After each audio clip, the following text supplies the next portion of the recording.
Okay, I've straightened out a couple of them and they're cooling in the background. And after my first run, I generally, if they survive that, I start cleaning up the nodes from the leaf remnants. And generally cleaning up the piece. I use a sharp knife. Carefully just remove them. Later on, if I want, I'll sand them off. Get rid of what's left of the leaf stalks. I'm just holding a knife flat against that. Again, I'll take off the bigger parts.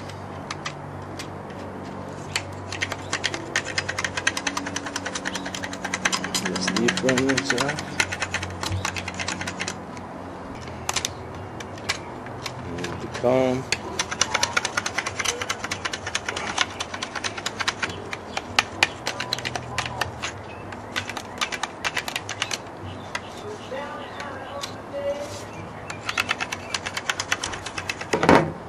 I'm going to carve a nock in the back here. I don't know if it'll be the final one, but I'm going to clean that up and show you how I make a nock. Very simple. Take off that comb. Okay, I'm going to use that node, which is right there, as the back. So I'm going to carefully trim behind it.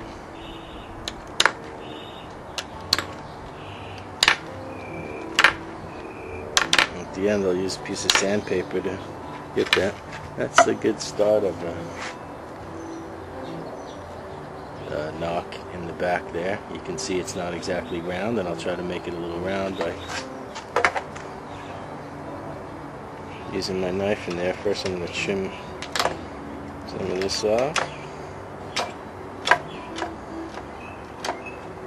I'm going to whittle away at this a little bit. I don't know what's that's called. It probably has a name.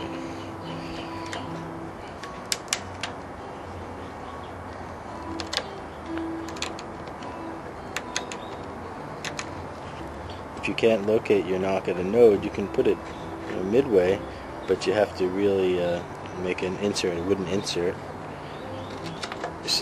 With this cane in particular, it doesn't work very well. So that's pretty good for now. Again, I'll clean it up with sandpaper later on.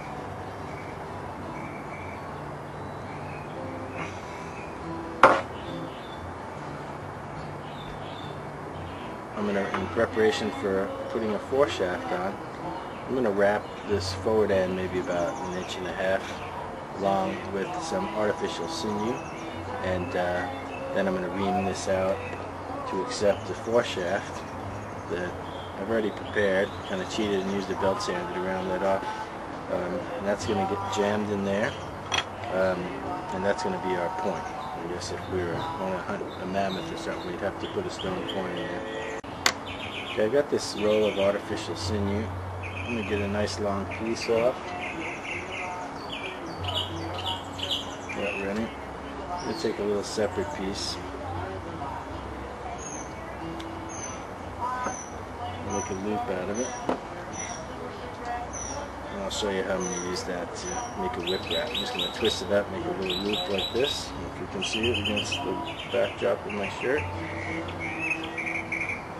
Set that aside. And I'm going to lay a piece down on there and then begin wrapping around that piece. Let's call this end the running end. So this end goes on, we wrap over. After a couple of passes, it holds on itself real tight. Don't let your dentist see you do this.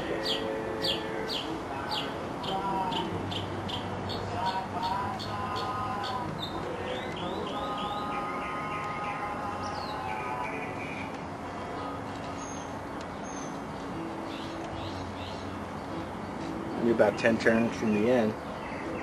Take a little looping there, lay it down, and wrap over the top of that.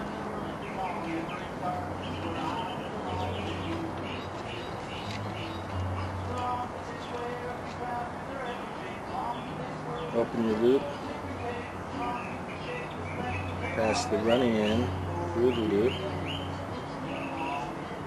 pull that tight, and use the loop and pull it back underneath itself like that. Snug that up good. Keep the loop because we're going to need it again. Trim off the excess. Now I'm going to need my glasses. I'm going to trim the front just a little in front of the first part of the wrap, maybe an 1/8 of an inch in front.